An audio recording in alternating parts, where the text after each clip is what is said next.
বেসরকারি বিশ্ববিদ্যালয়গুলোর যে অনুষ্ঠানে গিয়েছিলাম, সেখানে একজন মা, তার একমাত্র পুত্র, তিনি নিজে একজন হাসপাতালের নার্স, তিনি একটা বক্তব্য রেখেছিলেন। ওই বক্তব্যটা আমি ভুলতে পারছি না।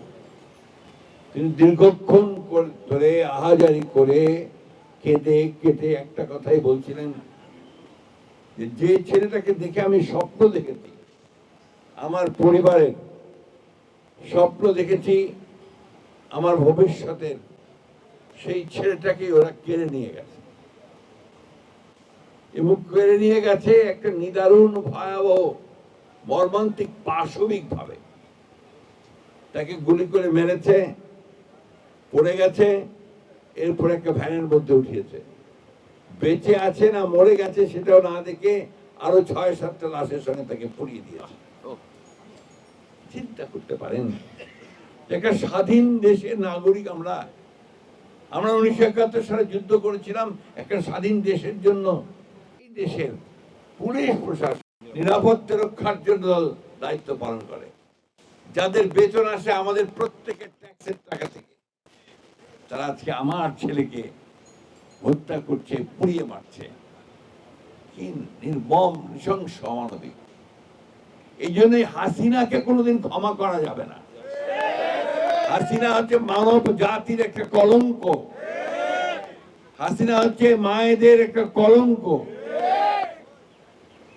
আমাদেরকে প্রথম কাজ হবে এদের বিচার করা। আমার কতজন শহীদ হয়েছেন, আমার কতজন নিহত হয়েছেন, আমরা কত ত্যাগ স্বীকার করেছি, কারা কি কাজ করেছি, এই বিতর্কে আমি যেতে চাই না। কারণ ওটা আমার কাছে মনে হয় এটা খুব স্বার্থপরতার একটা ব্যাপার আছে। আমার দায়িত্ব হচ্ছে জাতিকে আমাকে উপরে তুলতে হবে। যে প্রাণগুলো গেছে, যারা জীবন দিয়েছে, তারা কিন্তু জীবন দিয়েছে, ঘোষণা করেই দিয়েছে যে আমরা এই ফ্যাসিস্টকে সরাবো, জাতিকে আমরা একটা স্বাধীন গণতান্ত্রিক রাষ্ট্রে পরিণত করতে চাই, তাই না?